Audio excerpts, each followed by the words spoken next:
All righty. Hey, everybody. Welcome to the CS Leadership Roundtable. I'm Andrew Marks, co-founder of Success Hacker and the Success Coaching Training Program. We're back for our final monthly live leadership roundtable of the year today, discussing customer success performance metrics. This free learning event is brought to you by Success Coaching, the world leader in customer success professional development training, now with more than 11,000 students globally on our platform.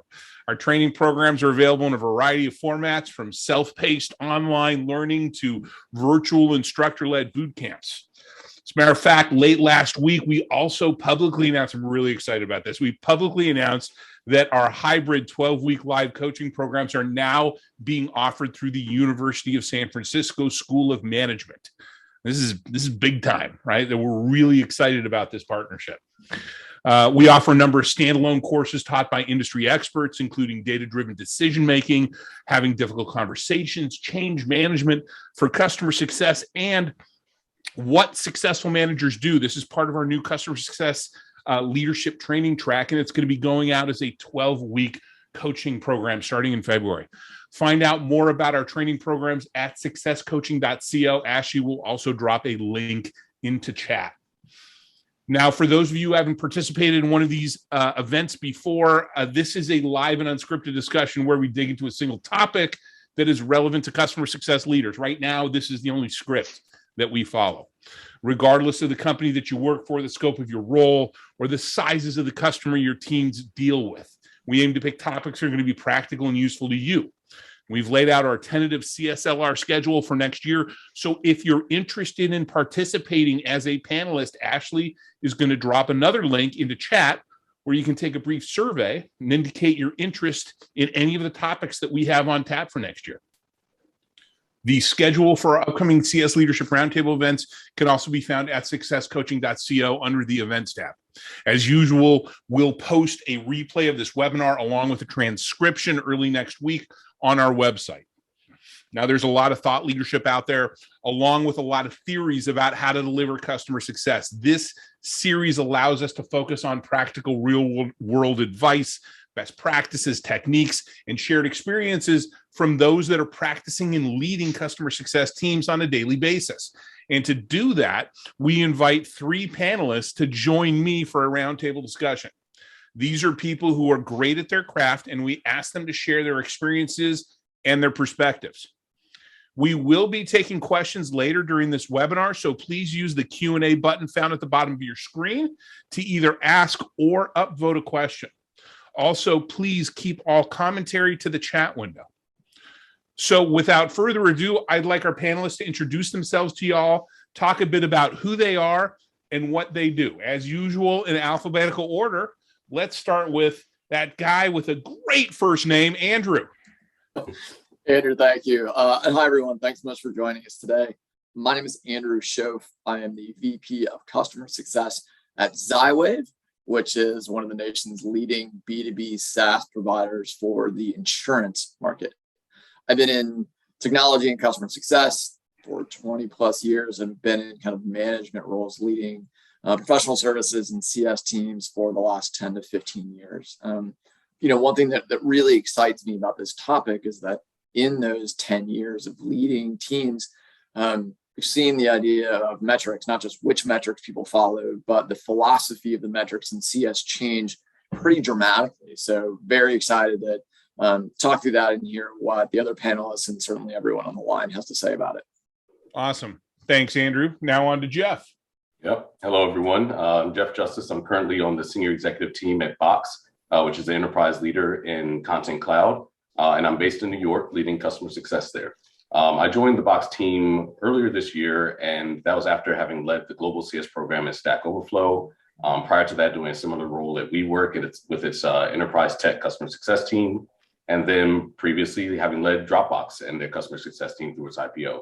A few different companies I've been through over the years. I've been in CS for nearly 20 years, which is still a little while for me to realize, but all to say, I'm looking forward to this conversation because I've seen the evolution of CS through the years and my involvement in a lot of CS networks and programs and spaces. I've gotten a good view of what it means to assess CS effectiveness from the lens of the business, the product, the company, and the people.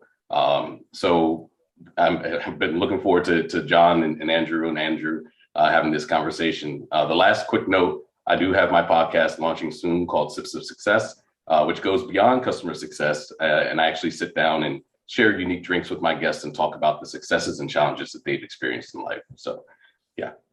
Awesome. That sounds. I can't wait to hear it, Jeff. Yeah. Awesome. Thanks, Jeff. Last but not least, John. Hi, all. I want to thank all the attendees today. Also thank Andrew and the Success Hacker team for hosting this event. So my name is John Jordan. I'm the VP of Global Customer Operations for a company called Dataiku. We are a enterprise provider of AI, ML, data science solutions. We're based out of France, and we really recently took a $400 million investment at a 4.6 valuation. So exciting time to be with Dataiku. I've actually worked in SaaS, software as a service since about 2008.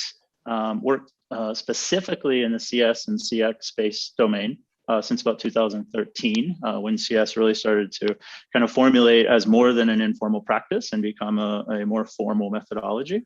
Managed a lot of different types of teams across fintech, martech, edtech, and then most recently in the big data and AI ML space.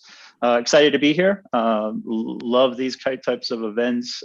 It's great to see the evolution of CS, as the other hosts have talked about, going from something that really, informal to something that now is a specific role within most SaaS organizations, and also has operations and business methodology wrapped around it. So appreciate everyone's time today, and excited to kick this off.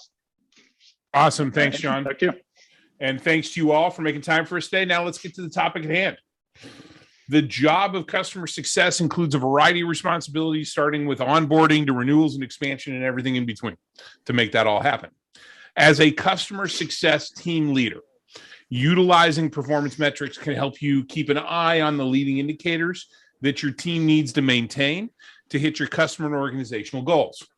You can also use these performance metrics to measure the ROI of the customer success team, and even determine the members of your team that are most effective in what they do, and use that knowledge to teach others. Right? If they're doing it this way, maybe you should do it this way. But aren't performance metrics a bit overrated? I mean, why can't we just manage based on gut feel, kind of like how Bill Lumbergh did in The Office, in the movie Office Space?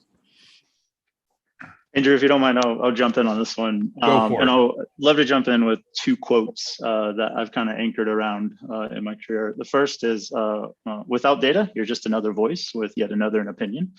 Not to sound crass, but data is so valuable here when you talk about performance metrics, being a stakeholder within the organization, and getting a seat at the table within the organization. The second one is, if you cannot measure it, you cannot improve it. So it's really hard to understand, one, where you headed as a team, and how effective are you as a team if you're not actually measuring some level of performance. And it could be manually, it could be automated, but if you don't have those metrics in place, really difficult to understand where you are, and you almost feel like you're running blind. And having been a CS leader in environments where I didn't have access to all the data I needed, I know that feeling all too well. So my initial advice, and to kick us off, is if you're a CS leader today and you're currently managing off gut feeling or opinion, it really is important to start having very deliberate conversations with other stakeholders in your business about moving to a more data-driven model. And it really starts with, you can begin to reverse engineer this in a sense. It really starts with, how is your CS team structured? What does the business need from that specific team? So you guys are very familiar with all the different attributes here. Is it growth, right? Are they responsible for renewal and upsell, cross-sell? Is it solely a retention play? Is it relationship, satisfaction, product enhancement? And that list goes on, et cetera, et cetera.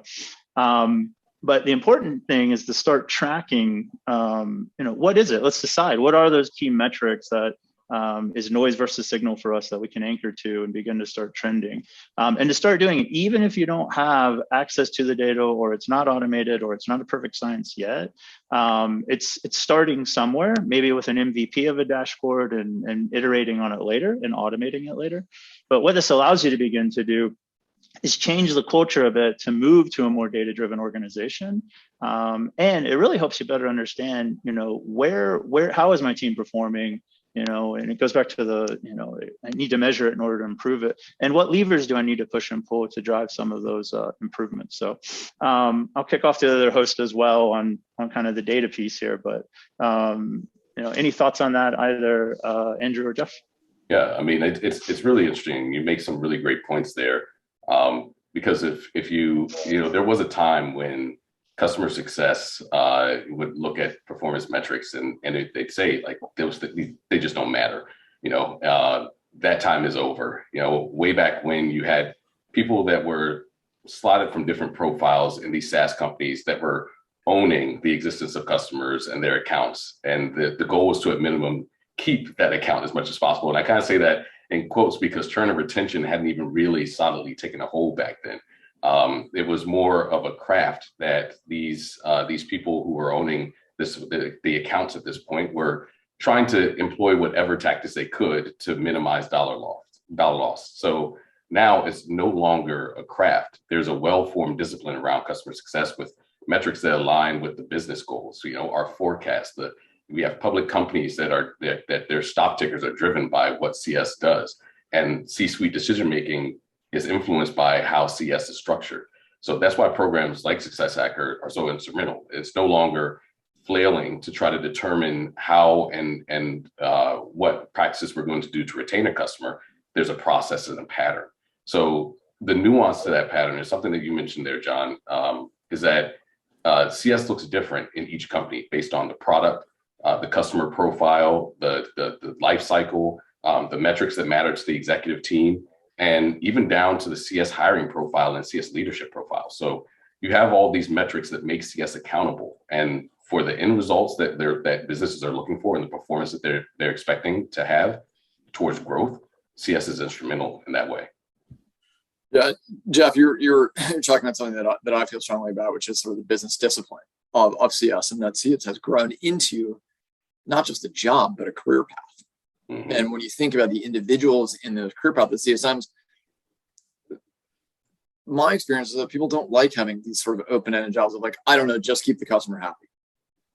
We like feedback. We like knowing how we are doing. We like to be evaluated. We like the ability to understand how we're growing in that career path. So just as far as human managers go, without structured metrics discipline, it's really hard to help your team members grow in their careers. And unless you're doing that for your team, you're going to lose them.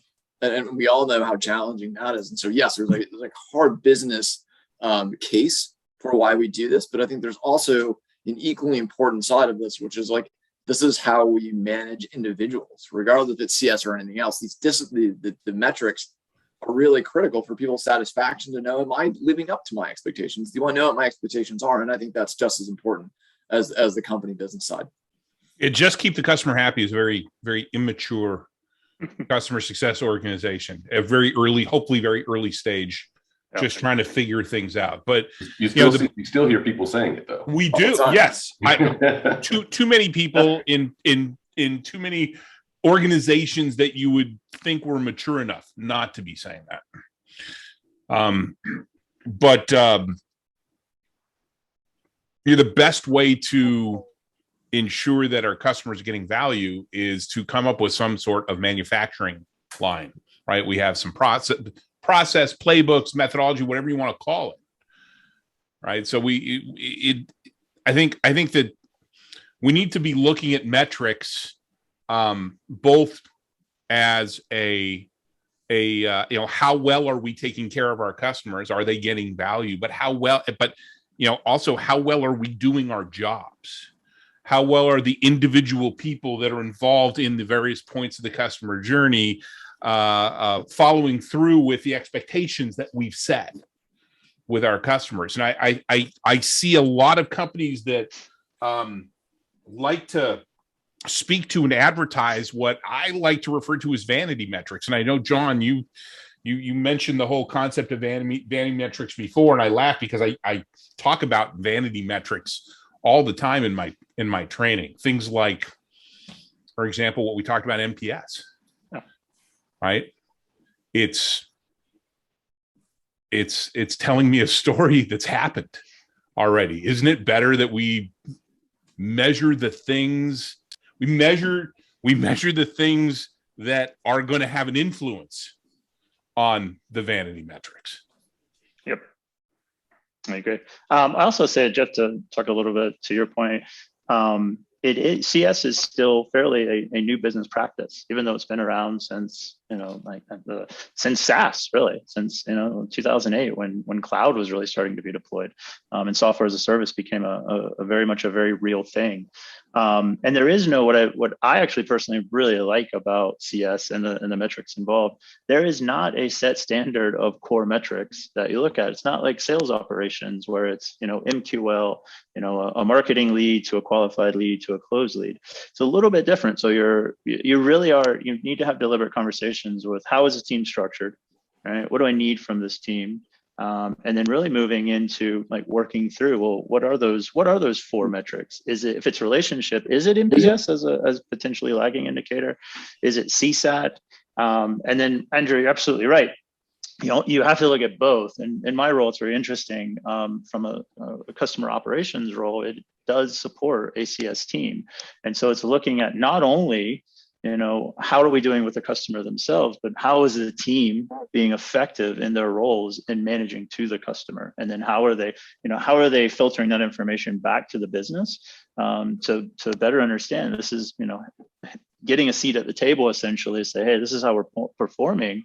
And this is how we're performing in alignment with our overarching corporate goals as well. So, yeah, it makes it an interesting Rubik's Cube to try and solve for, because it's so not canned, right? So, yeah. And like you mentioned, I think it was you that mentioned, to get that seat at the table, you need to remove the opinion, and you need to remove the emotion, and you need to have data to back up whatever it is you are, the case that you're making. I had a student in one of my 12-week, or my current 12-week cohort, that's just finishing up this week, actually. And at the beginning of class, we were talking about health scores. And he said, what data should I capture? I said, freaking capture everything. Capture absolutely everything. Storage is cheap, right? And you may go back and look at that data 6 months, a year from now, and you're going to want a data, either you or maybe a data scientist take a look at that, see if you can get some patterns, figure out some patterns of, but capture everything you can. I never understood that when I started with my, was my second or third SaaS company. Said, so what kind of data do we have on our customers? And they said, we just have logins. I'm like, what are you talking about? We just have logins. It's our freaking software. It's on our servers. Why do we just have login information about our customers? Yep. Yeah. Andrew, I think there's an interesting bell curve here if you think about sort of an evolution of a company. And you start off, you're talking about, you get logins, right? So you're the beginning of the bell curve, but you don't have a lot of data. And then as a company matures, you suddenly get this ton of data, right? Like you almost get overwhelmed by data. And then you're trying to figure out, like, okay, what data points are actually attributable to the outcomes I want? And then you see companies actually start winnowing the data points that are really super important, especially on the CS side, right? Like, how important is NPS? Yeah, it's there, but it's not the most important thing in the world to me, right? So it's like, the more mature your company gets, the more mature your CS program gets, I think you actually start isolating those really critical metrics that focus on good behavior and not bad behavior, which is also an issue. So I think there's that, I think about that interesting bell curve of like little to a lot, and then like it's too much, what's super important. Yeah, I 100% agree with you. When I say capture everything, I'm not saying capture everything and use it all. Just because you can measure it doesn't necessarily mean you need to, right? It's not necessarily something that you need to key in on, but you don't know what you don't know, right? So grab it all, and to your point, Andrew, figure out which ones make the most sense to be tracking and tying KPIs to, and the other thing is that may evolve too.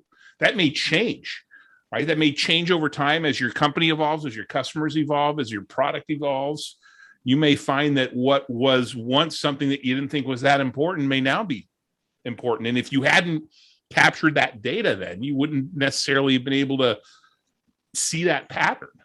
Yeah, and that maturation process is really important because, you know, you're in this space, in this time, the products have to evolve multiple times during a year just to stay ahead of the competition in almost any SaaS division. Like, you've got to have a really strong pattern of expectations that you're going to deliver certain things to your customers. And in that same pattern, you've got to be better and better at delivering that stuff to them at a quicker, faster pace in a way that they don't need to rely upon their CSMs. Their CSMs can be released for some of the more difficult and more challenging aspects of the management process. And I think Justin in the chat made a really good point that it's not just a quantitative data, it's a qualitative data. And I recall attending a program with these Navy SEALs. I always mess up his name. I know his name is Yako, and then I always mess up his last name. But these two Navy SEALs that did an extreme ownership workshop. And one of their points was that if you have the right discipline set up, then you actually open yourself up for freedom. And if we look at the hiring profile for the people that we're getting into, yes, job bulk. If we look at the hiring profile of the people that are coming into CS, a lot of people come from varied backgrounds, right? And what you're trying to give them is allow them to take the X factor that they bring to the table and allow them to then apply that to within your program and how the different customers that you have are going through different experiences in different segments and industries.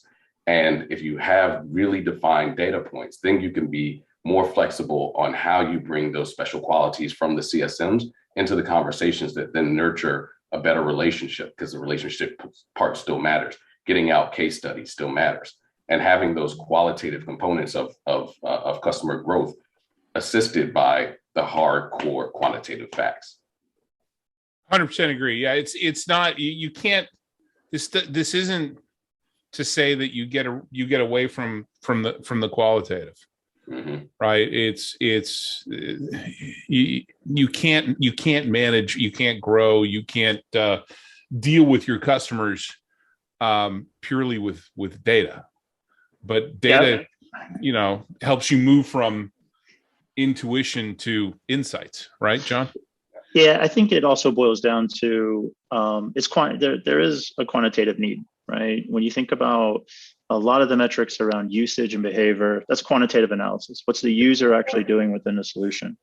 There is a ton of context that lives outside the application that more than most likely a CSM might know. So it's having context about the account. So it is factoring in, what does the data say? But from a qualitative standpoint, a CSM might be able to override that by saying, "Hey, I'm close to the stakeholders on the ground. I know that usage looks like X, but the reason for that is Y," right? And being able to capture that somewhere and being able to weight that as part of the overall view of how we actually view this customer as a whole. So I do think it's important to factor in both. I think it's balancing it, right? I don't think you can go in completely qualitative, nor can you go in quantitative. And you really have to find, is it overall sentiment from a CSM? Is it, what's the data field, or what's the ask from a CSM to actually input something in that's qualitative that can help you triangulate, like, what's the overall health and opportunity with this specific account? I do want to speak to, we had something come in on the Q&A. We'll get to Q&A in a couple of minutes. Perfect. Yeah, we'll jump to that in a couple of minutes. Sorry, go ahead, Andrew. So, John, I actually just wanted to comment on something you were saying, which is like, is it sentiment? Is it something else? And not to be too pedantic, but like, I found like, if you have a really good customer journey of what their experience is, like sentiment is really valuable certain times and like less others, right? So there's actually a change in like where the customer is in that, whatever journey you have. Yep. That's the other sort of weird nuance, Jeff, that you were talking about. It's like, it's not just always what metrics are important. What metric is important the first 6 months? Which one is like the big telling one? And like after they've renewed, like that's where it almost gets really kludgy sometimes. And that's hard. Where like, does it live in the CSM's head because they've been around for 5 years and they know this? Like, how do you institutionalize when the right metric changes based on the customer, like where the customer is in their experience? And you've got then, like most companies have, enterprise, mid-market, SMB, right? And so we're not talking about one metric, but we're talking about, a whole matrix of like the segment, the journey, and then the metric that works on all those things. And it's never the same thing. Yeah. And that's where just like getting it out was why the metrics are more important, because like that can't live in anybody's head. But that's the challenge here, is it's always different based on all those permutations of where you all are.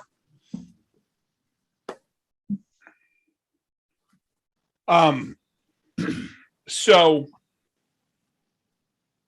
we've talked about how important metrics are to figure out the efficiency of our teams, the effectiveness of our teams. What about, and you touched on this, Andrew, I wanted you to go a little deeper on this, is aligning metrics to the outcomes that you're trying to achieve, right? How do you build a metrics program that drives the behavior that you're looking for, right? Because we know that incentives drive behavior. Yeah. And there's like a lot of trial and error that managers go through. I mean, on my end, like there's so many metrics to like step forward into that I was trying to work backwards from it. Like, just what's the outcome I want? And there's not 10, there's like 1 or 2, and like be willing to stack rank, because otherwise there's only one number one priority. I know it sounds silly, but I tell that to my team all the time. It's like, what am I trying to go for? Is it net? Is it gross? If it's those 2 things, that's fine. But it goes beyond keeping let's keep the customer happy. It's got to be, it's got to be more. Right. Exactly. What is the final outcome you want? Right. And then go into, okay, then what do I know about this is most important? Like, for example, my enterprise team, right? That's going to be different. Like, look, I want to know, how many times have you talked to like the executive buyer? Like, that's super important. Like, that is a metric which is super important. Like, how are you talking to them every quarter or whatever that is? Right. Because I know that behavior is super critical. But then we also need to make sure that like we're not, and this is something that I had to deal with very recently. Like, are we incentivizing the right behavior, or are metrics creating bad behavior? Right. To hit a metric for the sense of hitting a metric, because the metric is their bonus. Right. And that's a real challenge. But a performance metric is aligning, again, the outcome to then their evaluation methods so that everyone's aligned. It's really, and it sounds easy to say that, it's really tough to do. Yeah. So I always try and work backwards. Yeah, you begin with the end in mind, of course. Well, if you think about it, for those of you out there that are using the success plan concept, same freaking thing. What's my desired outcome? All right. Okay. What are the milestones that we need to achieve in order to achieve the desired outcome? We do this all the time. We do this as part of our job. So, so before we jump into some questions, couple of other things. What are the major metrics, at least the categories that you typically focus on when measuring your team performance? Is it financial? Is it health? Is it usage? And is it do you look at them from an individual perspective? Do you look at the team? Do you look at performance from a team perspective? How do you guys all do that internally? For Box, we're large enough that we are assessing that from an individual, from a team, from a regional, and across segments. And we're doing that mainly around health and adoption, with the renewal as like the lagging indicator, non-event for CS. And it's pretty much keep it clean there, where if we're seeing that our CS teams are influencing the health and the adoption improvement, then we are expecting a certain result when it comes to the renewal or to expansion. Right, the renewal will follow. If we do all this, if we have the right people doing the right things in the right ways at the right times, then we're more likely to have a renewal. That doesn't mean that you're going to have what I like to refer to as watermelon accounts, right? You're going to have those, right, that are green on the outside and red on the inside, because you're never going to be able to know everything that's going on. Yeah. Got it. Okay. Andrew, what about you? I'm sorry, John, what about you? Yeah, for us, we look at a lot of different things. I think next year we're pivoting to simplify some of this. We're really looking at, for the CS practice specifically, adoption and value, and really hyper focusing on those two. We also look at kind of the efficiency of the team from an ops standpoint. So understanding, ratios of CS assignment to ARR or number of logos. So understanding kind of are we getting smarter about how we serve over time, and then we have a whole host of other information around financial metrics, churn and renewal metrics. But it really is attempting to, it goes back to what you said, trying to drive the right behaviors. Just going back and looking at, is it, what do we want them to be, ultimately responsible for? And for us, it's really that hyper focus on the adoption and value piece. So. And Andrew, what about you? Yeah, we put things like financial metrics and retention and expansion at the team level, and also on kind of the bonus structure. And that just, tactically found CS teams really like having those goals be team oriented.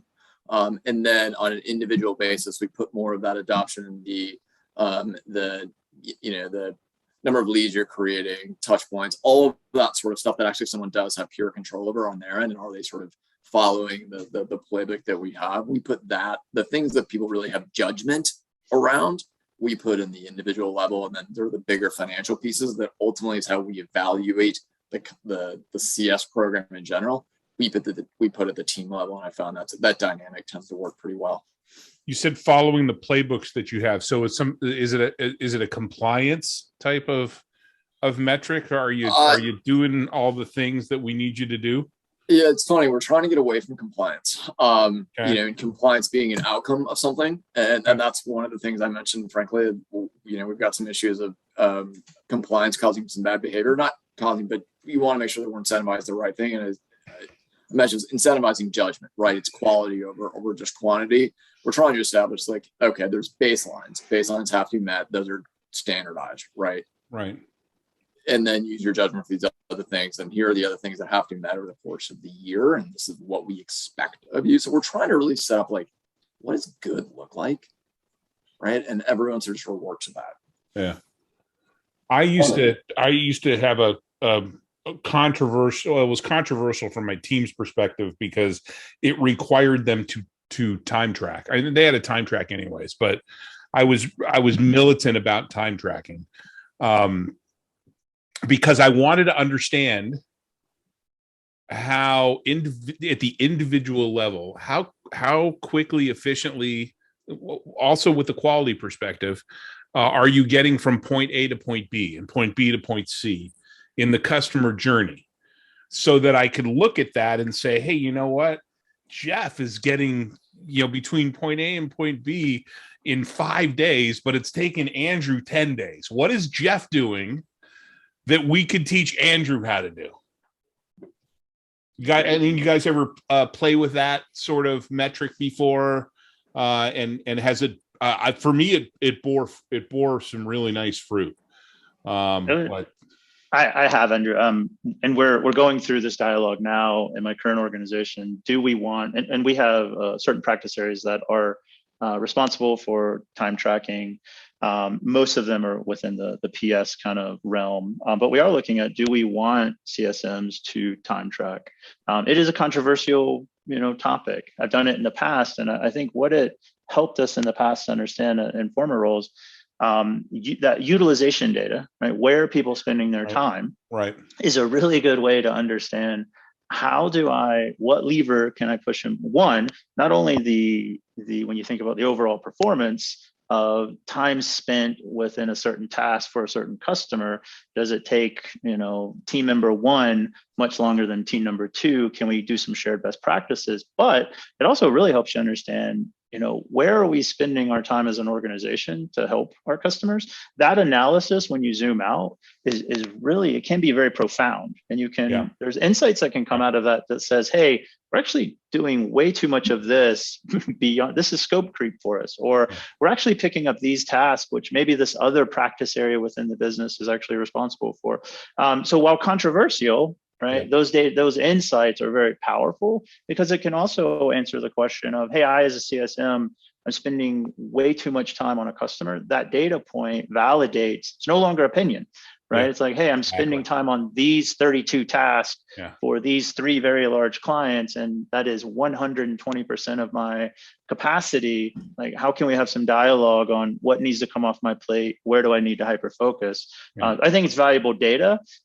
There's really, I've seen CS teams that have embraced it. And I've seen CSM teams that said, I'd rather manage it through, I'm designated to this account, you know, that 100% of my time, or if it's 2 accounts, 3 accounts, is split across those accounts. But I still think it's great to understand what lever do I push and pull to impact margin overall. And you want to tie back to those growth metrics, the margin metrics. That's one way. That data point is one way to manage that. So.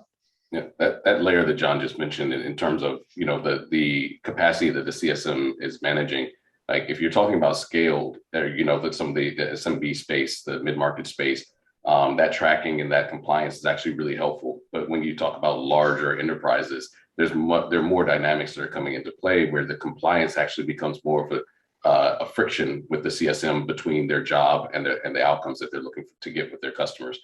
So it's important to have that perspective of when you're looking for compliance, that you're looking for it and applying it in the right places.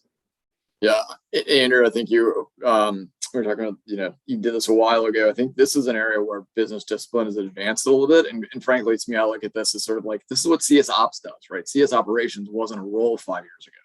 Now this is, you know, mature CS programs have an operations function that frankly, like at least when I've worked with them, part of their role is to drive efficiency and kind of own that without, you know, doing the timekeeping thing. The other thing is I have a slightly different perspective on it, which is as like managing a CS department, I often think less about the individual in some ways, and I think more about people in general, right? Like, and I think about I care less about like making Sally better than Sue, or making, you know, the learnings there. And they're like, what's the 80-20 of the things that are like really preventing my team from being effective? And if I can take 4 or 5 things and remove the barriers that happen for everybody, that frees a whole lot of folks up. And we just went through this exercise with our enterprise team last week, actually, and identified, you know, a couple of key things that everyone was just beating their head against the wall on. If we can free up, you know, kind of fix those big administrative hurdles, we free up a massive amount of time. And so it was, you know, same concept of like, how do we just make sure that not people are that they have time to be effective? Right? Like time is the most important resource we have, right? It's never about the money. It's about how much time that we give people to do their jobs. Yeah. And I have, but I've used time tracking effectively to help my teams get more resources because I've got data to back it up. It's not, hey, this is back to our, you know, what John led with, right? I've taken the opinion and the emotion. I totally get what your conversation last week was. You're sitting around with your enterprise team, and are they saying this is what I'm spending my time on? But do you have the data to back that up? Right. But I used it in particular. I used it with the situation I had where there was a deficiency in the product, and it was causing us to do just a ton of extra work. And what I did is, and I didn't do time tracking, you know, every day of the year. What I said is, okay, we're going to track time for a quarter, and I want you to, here's how we're going to bucket things. And I want to pay particular attention to this deficiency that we have and how much time we're spending on this deficiency in the product. And it allowed me to walk into the CFO's office after that quarter, because I was getting nowhere with engineering, and said, David, look at this, right? Here's what we're spending our time on because of this deficiency in the product. And this is what it translates to. This is the lost opportunity cost that we're experiencing here because our folks are spent dealing with something that engineering has refused to fix or is unable to fix. But they can fix because they just need to add some additional headcount, and that headcount costs X, but look at how much more expensive it is for us. So I think there's arguments on both sides of the equation, but let's answer some questions now. We've got a bunch of questions that have come in. Remember, use the Q&A functionality at the bottom of your screen to either ask a question or upvote a question. For those of you that are joining us on LinkedIn Live, we do have somebody that's putting LinkedIn Live questions into chat for us. So go ahead and add your questions right on LinkedIn, and we'll get those answered as well. So the first question we have comes from Amanda. Amanda, thank you. Because CS does look so different and the metrics are so flexible based on company and product, what are best practices for tying KPIs back to revenue? I'll pick that one up quickly. I think it's showing share of wallet and being able to connect the dots in a share of wallet model. So if it's upsell, cross-sell, and it's the CSM is secondary versus primary, it's showing an indicator, a data point that they were attached to that revenue generation, I think is one way. Another way is to reframe it a bit as, churn, protecting revenue is also a financial metric, and also something that can get you a seat at the table as well. But I think it is having, it's that clear line of sight of if we are, if our effort is either protecting or generating revenue, to make sure that you have some data point, something that is not about intuition or not about your opinion, around being able to show that, right? And is it Salesforce? Is it tracked separately? Where it lives doesn't really matter, as long as you're actually being able to attach that to it. And value, customer success is often looked at as a cost center, right? And so it's often, difficult to really think through, how do I pivot from being perceived as a cost center to either a driver of revenue, a mitigator of churn, someone who's creating value for the customer. The other piece of it is looking at that value creation piece, right? What is it that your solution does? How is the customer getting value out of it? And how is the CSM helping them get to value quickly, that time to value component? And are we doing it faster than the customer could do it themselves? And are we doing it faster than a competitor could help them do it? So I really see it as those kind of three components, but love to hear the other hosts kind of touch on that subject as well. Yeah, John, I would echo all of that. I mean, if you have enough data, there's usually a pretty easy way of establishing statistical significance and correlation between customer behavior in the tool and outcome, meaning retention or expansion. And then you look at who is primarily responsible for that activity and that early time to value. You can draw that line pretty easily. Then I think when you look at, if you're tracking carefully the reasons why customers are downgraded or churning fully, and you look at those principal reasons, and if you're doing a good job of collecting that, you can also draw the line of, well, when did that happen and how did that happen and what are the mitigation steps? And you draw that back to CSM time. And I think you can draw some, very hard linear lines between behavior and financial performance through those KPIs. Yeah. Jeff, you got anything to add? These gentlemen have it. Awesome. Good to see we're aligned. Amanda, thank you for the question. Christian asks, we provide MSP services to nonprofits. So you have an idea of what we do. We're having a hard time capturing when our CSMs are running hot and when we need to add another resource to the team. We have not traditionally been tracking time accurately. What have you found to be a good metric of how busy your CSM team is and when you need to hire a new resource? And looks like John wants to jump in on this one right out of the gate. John, what have you got for Christian?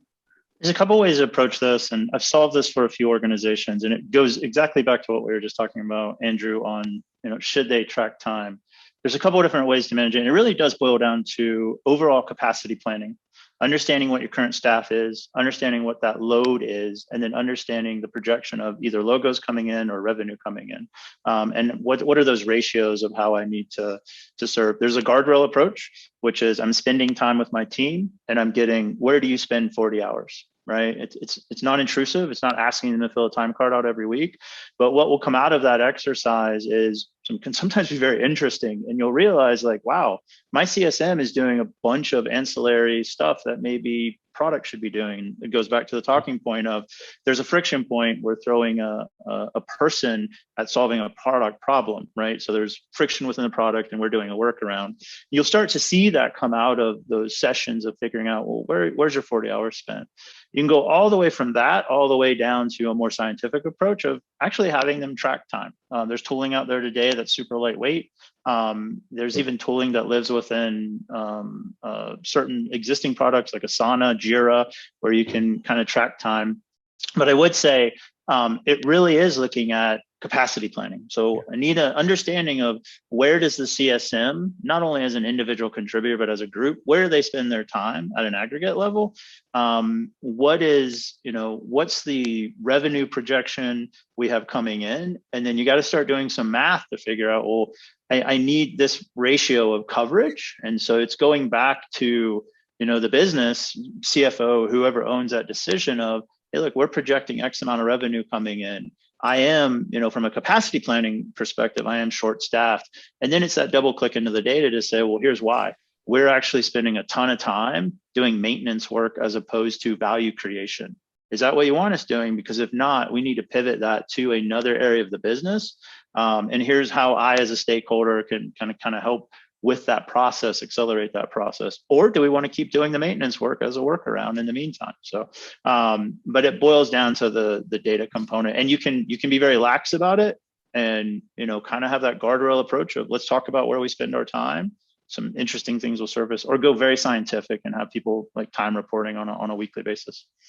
Yeah, and I found that the best way to, once again, to get budget, to get what I need, from from the CFO or for the CEO, is to walk in with not just this is what my team is saying, but here is some data to back up what my team is doing. And whether that's done for a quarter, for a month, or what have you, you have something specific you can show them, and you put yourself in a much better position for that ask.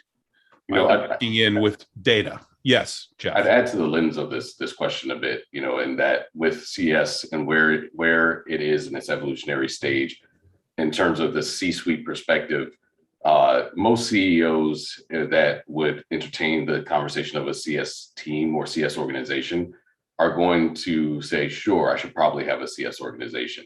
But they don't necessarily always realize what goes along with that. So to help that, it's important to try to influence that decision-making by aligning with the other cross-functional teams and their goals within the company. So, if you align your metrics with the product team, active users, usage metrics, expected time or expected impact of feature improvements along their roadmap timeline, the marketing team and their pipeline generation, their MQLs or event attendance, their conversion metrics, and of course sales.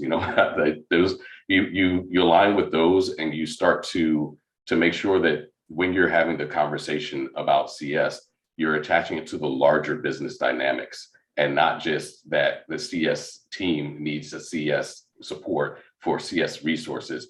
It's the CS team needs the resources to be able to continue to impact and guide the customer and the company, so they get the view of the customer experience, and put your partners on the same page, so you have their influence and their support when you're getting that motion as well.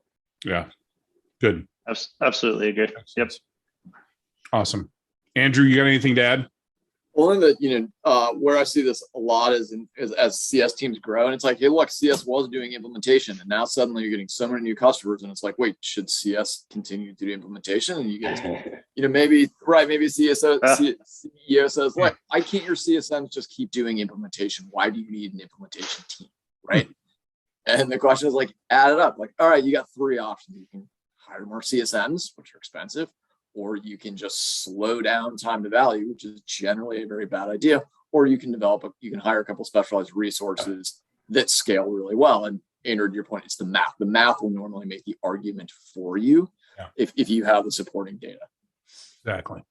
Awesome. John, can you hit done on that question for me, please? Yep. Thank you. All right. Our next question comes from Gabe. Gabe, how would you pivot away from NPS as that key metric for customer happiness? Or would you suggest adding to NPS to get a better picture? To your comments earlier about addressing the issue before it's an issue, whereas NPS tends to capture issues after they've happened. I know, John, you wanted to jump in on that as well right out of the gate. What have you got to add? So full transparency, I'm an NPS fanboy, used to work for Satmetrics. So I'll caveat with that. Andrew knows this about me. Yep. I actually, and this actually comes up a lot in CS and CX around what's the true value of NPS? NPS is standardized, number one. So it is something that a C-level can look at, understand. It's simple to understand as well, right? When you think about how it's actually calculated, it's pretty simple to understand. It's simple to get people's buy-in. It is also great for board, socialization, and it's great for socializing, on websites. And here's how we're doing when it comes to our NPS, and it is pretty standardized. I will say this: it is rear view mirror. You're absolutely correct, Andrew. Totally rear view mirror. I think one of the things that I've seen be effective with NPS is not hanging yourself so much, like anchoring to the score, but really anchoring to what does that segmentation and the metadata associated with that feedback coming in really mean to me as an organization, right? And so when you think about those three categories, you have who are your promoters, right? Who are your passives and who are your detractors? And when you think about kind of that segmentation of those cohorts within that data set, it's really looking at it at a macro level to step back and say, well, what are we hearing from our promoters? Let's analyze, like what type of customer is it? What are we hearing from them? What are attributes that drive someone to be a promoter? What are attributes that drive someone to be a detractor? And then kind of like extracting from that a concept of one, how do we actually, keep doing what's driving promoters, and how do we actually mobilize promoters to help us grow our business? How do we take passive comments to understand what could take someone from a passive response to a promoter response?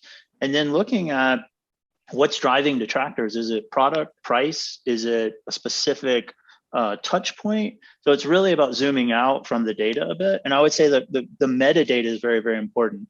If you're not getting that metadata of like, this is who the customer is, this is the product they're on, this is their cohort, that's very, very important. But it's also zooming out and looking at those individual categories of respondent and kind of thinking about your strategy based on those insights. So. Awesome. And Jeff or Andrew, any comments there as well? NPS fanboy. Sorry. Hey, listen, yes. I've been a fan NPS for years, but once again, it's one data point. It's typically, if you're just looking at it from a relationship perspective, it's rear view mirror. But I think though, it's like you said, it's important to zoom out and look at, okay, well, what does that mean with regards to all these other variables? The segments. I mean, you got to look at it from a segment perspective. You got to look even within a company, right? What are the stakeholders saying about us versus the end users? I mean, there's some things that it can be incredibly valuable from that perspective. Hey, our stakeholder is rating us as a promoter, but all the end users are detractors, right? Yeah. That's a huge red flag, right? So there's a lot of value for sure in NPS, but once again, it's based on a story that's already been written. Yeah. Awesome. Can you hit done on that for me? Thanks, Gabe. Unless Andrew, Jeff, you got anything to add? Okay. There was one here from LinkedIn that Jeff, I know you wanted to jump in on, from Eric. CSMs are, Eric, thank you, by the way, for that question via LinkedIn Live. CSMs are becoming the source of current account status and acting more like data analysts for engineering and professional services. What are your thoughts around that at the enterprise and corporate levels? It's this is definitely going to show up in certain companies that have certain structures or certain ways that their product is applied to customers. But I think that if I broaden that same concept that Eric is speaking to, there still remains a really strong part of the customer success program and customer success deliverable, which is taking data and then storytelling from that data and being able to digest what's happening within a customer and make hypotheses and come in with ideas and perspectives for that customer to drive their business from. I think it's a great point for the professional services team and for the engineering team to see CS as a reliable source for that type of feedback. It's tough if the lens of this is that CS is only used for data sourcing or data analysis, and they're not being applied to the other aspects of growth or the other aspects of customer health or performance or NPS and happiness. That goes back to how is CS perceived within the company? How is your leadership guiding that vision, and how are they aligned with those leaders of professional services and engineering and so forth to make sure that the right things are being done at the right times for the right outcomes. Awesome. Yeah. Guys, anything to add? Andrew, John, anything to add? Jeff, I'll key off that. Andrew, go ahead. Sorry. All I was going to say is, I mean, the big question I would simply ask is what is the role of the CSM? And is that clear? And if that's clear, if that makes sense for the business, that's fine. I think sometimes that can get a little confusing. And then making sure the role just has career pathing. So people, so people can, because they want to stay, right? How do you, if that's the role, that's fine. But how do you make sure that there's a career path for those individuals in the CS team? There's a thing to just, think carefully about. Yeah, for sure. And I've seen CS teams become the catch-all, right? It's they're close to the customer. Yeah, I need this, I need that. Yeah. And I've always, I've encouraged individual directors or individual CSMs when a request comes in like that to ask themselves, am I the right team? Are we the right team? Am I the right person to collect this information? Is there a better source for this information? And have very deliberate dialogue on, hey, I don't know if could we automate this? Because it can lead into a situation where, the team becomes very distracted on capturing all this data that the organization needs. And they lose sight of hey, we're here to help them create value. And instead, what they're doing is they're creating value for the organization, not for the customer. And so, and that's also can sometimes lead to a situation where CSMs don't have that. They feel like they're doing data entry, unfortunately. So it's asking that question, are we the right person to collect this information? Is there a different role or practice area within the organization that can? And if so, how do we have that conversation, at the stakeholder level, I think. So. Well, we need our CSMs working on the most strategic, most impactful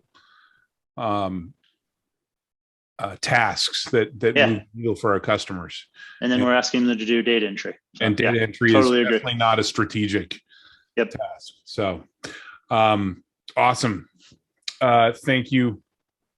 Which question was that? That was that was Eric. Eric from that's okay. Eric from LinkedIn. Thank you for that question. By the way, just a reminder, we go till 15 past the hour. So if you can stick around, we're going to continue to answer questions. Justin, thank you, by the way, for being patient. Justin was one of the first people that joined today. Hopefully, he's still here. Good. Justin asks, when a company is in an early growth stage and ARR is king, but that is not part of the CS team scope, what's the best or good metric around relationships, health scores, product satisfaction, where the CS team can draw a dotted line to revenue? I'll jump in here because I have pretty strong feelings about this. One, I do think CS needs to be connected to revenue. I have very strong feelings about that, even if they don't own the motions of it per se. Yeah. But they should own the number. They should own a number. Yeah. You should be accountable to it. You should be accountable to those numbers. And I think this goes back to what I mentioned earlier. If you have data on utilization and adoption, there's some things you can draw usually statistically significant line between those the customer behaviors and things like retention and things like expansion, right? And so if you're going to focus on great, is the customer are they using the tool in the way that we expected them to get value, right? If we stack ranked the value props, can we track the value prop attainment in the product?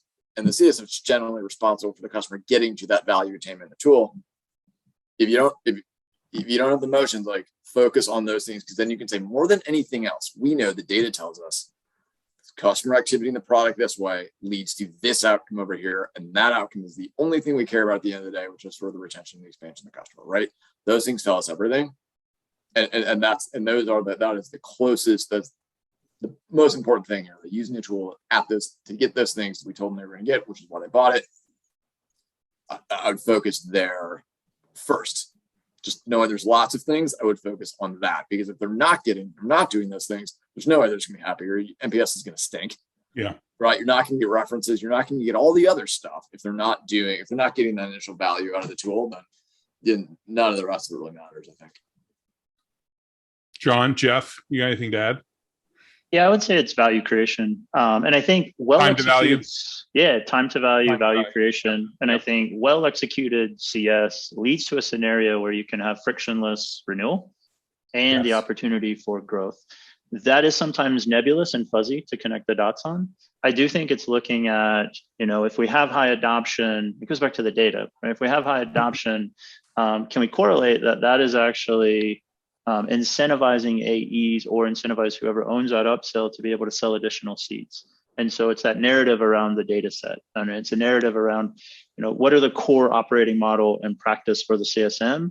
And then what is the output of that based on, is it adoption, high adoption? Well, that could lead to additional seats. Is it value creation? That could lead to frictionless renewal. So I do think it's trying to connect those dots. It can be fuzzy, it can be nebulous, but I also think it's partnering with your sales. One of the things where you see really good CS and sales partnership is having dialogue there and working as a team on, what are ways of working and how do we partner together? I think is one way. So. Yeah, and to bring clarity to what happens when you don't have that dialogue is that then you have competing incentives or contradictory steps along the process, right? So like if you're mutually incentivized, even if it's to a small degree, let's say, the sales team has 80% upsell, but then they have, or new sales, but then they have a 20% part of their comp that's tied to renewal. And then flip that over for the CS team. That's a way that you are both, you're both, accountable towards what that outcome is going to be. But if you don't have that alignment, if you don't have that agreement, or if you don't even have that dialogue, you're starting to set expectations and drives that are going to compete with each other. And you're going to have your own team tripping over each other on the way to interacting with the customer, which the customer will absolutely feel. And it'll result in the exact opposite of what you're trying to pursue. In bad things. And we don't want bad things. Yeah. Awesome. Thanks, Justin, for the question. Next question comes from, this is a good one. I saw this one. This is a good one. Tanya asks, should a CSM receive commission? And if so, what types of metrics, KPI should they be measured by? Expansion, retention, upselling. I got a quick high level answer for this. Okay. Compensation drives behavior. Of course. There's a ton of thought leadership around that. I think it boils down to where are you as an organization? What stage of growth are you in? What do you need from the team? And do you want to incentivize based on, you can incentivize on any one of those. I do think what sometimes works well is incentivizing the group as opposed to the individual. I've seen that work a little bit better in some cases, but I've lived in almost every model. We've had comp models that were variable tied to revenue growth, that were MBO driven, of we needed to get certain things done, launched, built. So I do think, yes, you could. And I do think it really does depend on, what's the operating model, what's your engagement model, what do you want from that team? And incentivizing that to drive that specific behavior is kind of my take on that. So I think it varies by organization almost. I cringe a little bit using the term commission. Yeah. Because it's so attached to sales, which is what we don't want them to do. I agree. And I do think it can change the behavior in a bad way. Yes. Right. Yeah, very much so. It can lead to a scenario, and I've seen this play out many times. You have your customer stops taking calls from the AE. All of a sudden you say, hey, I want the CSM to be responsible for upsell, cross-sell. There can be a scenario where the customer senses that doesn't want to be sold to. They want value creation and stop taking the CSM's calls. So it can drive both good and bad behavior. I think you really have to think through, it is a delicate balance. I'm absolutely not opposed to it, but I do think it's listing it as variable comp, not commission. I think that's semantic. Yes. But it's still very important. So. Yeah, I've seen this kind of fail in a lot of places where I've seen, sales try to put in like a spiff for CSMs and then wonder why every CSM doesn't jump all over it. And I think, people who are hired, you have to look at who you hire. In general speaking, I think people who want to be customer advocates, right? If they took a role where that was seen as primary, are generally not motivated to maximize their income as their number one objective. Yep. And so that's where you also have to think about, like, do we have the right, did we hire people who are thinking about it that way? If we didn't, then you got to think about it. So that's just, I think that people who are really good at sales are awesome at it. They're in sales, right? CS folks can have a lot of sales motions and pieces of it, but usually they're not. They take satisfaction and they take awareness a little differently than just the financial compensation piece of it. Yeah, that coin operated CSM is very different from that one that's driving adoption, and it changes the dynamic of what you're looking to accomplish. And if you're a company is going from small, medium size to maybe mid-market, like perhaps that is part of the motion that matters. But I've seen that really tear apart a CS organization just because of the way this is put in. I want to jump on one thing that John said in terms of the team goal, especially if you are going through that maturation process. There are going to be a lot of different dynamics that your individual CSMs are going to be facing with their individual books. And if you have individual metrics or goals that they're chasing, then you lose the lens of what's really happening with your business. With a team goal, you have a broad scope that you can start to pursue. And if you have nuances within your books or nuances around your customers, you can address them without hurting or impacting the team's outcome and pay. So it's really important to take that understanding of what your team is pursuing and how their books are either mirrored or differentiated, and then designing a comp program around that. Yeah, and I would also say, you're absolutely right to key off. I've seen it blow up CS orgs. It mitigates the trusted advisor approach. Yeah. One way to mitigate that, though, is to create some unified goals, not spiffs necessarily, but unified goals with sales of, hey, it's a team selling goal, and it is around expansion, upsell, cross-sell, and it's our team goal. It's hard to manage that on the back end when you think about from a rewards perspective, but it's one way to think about, do I have unified goals that drive the right behavior for the team is another way to think through that. So yeah, and customer success is a team sport, right? Yes. It needs to be a team sport. It's different than sales. Sales is incredibly competitive. Yep. So who's at the top of the list? No, customer success, it's a different mindset. That's why I've had these conversations with customer success leaders that have inherited account management teams. Like, well, we'll just turn them into CSMs. Like, it's not that simple. You just can't be labeled as CSMs. They are used to doing a very sales focused motion, right? And it's different. It's different. Tanya, thank you for that question. Let's see. Wow, we got a lot of questions left. Let's see how many we can get through here. Let's try and get through 4 or 5 more before we got to finish things up. From LinkedIn, Andre, how to differentiate customer success with operation success, which sometimes handled by CS. John, you threw your hand up on this. Do you? Yeah, I kind of live this world now. I went from managing CS and CX teams to managing the operations for those teams. Essentially what you're seeing now, and I actually really like that you're seeing this within organizations, CS operations is becoming a thing. It's becoming a practice. It's becoming a methodology. You're seeing it live alongside sales ops. You're seeing it live alongside biz ops. What's really interesting about it is I see the CS function as we are there to serve the customer. I see CS operations as we are there to support you, all the processes, platforms, and personnel in serving that customer. And so I do see, what I always struggled with early on in CS was we got to go ask for resources from sales ops. Right, we gotta, and so everything felt like it took longer. What's really interesting is just seeing what I'm excited about this space and why I took this role at Data IQ. You're seeing this actually develop and have as much weight within an organization or influence in an organization as sales operations. If you don't have CS ops, it is worthwhile to talk about, are we at an inflection point or critical mass where we need to think about bringing this in? But it is bringing someone in who's tightly aligned with biz ops and sales ops, can speak their language, understands their tooling, but it really is about serving the individual frontline employees who are serving the customer and doing that in a very how do we make that super effective and efficient, and then owning all the metrics, right? So you own all the efficiency, the metrics and data. Yeah. Methodology, process, somebody who's just 100% focused on let's remove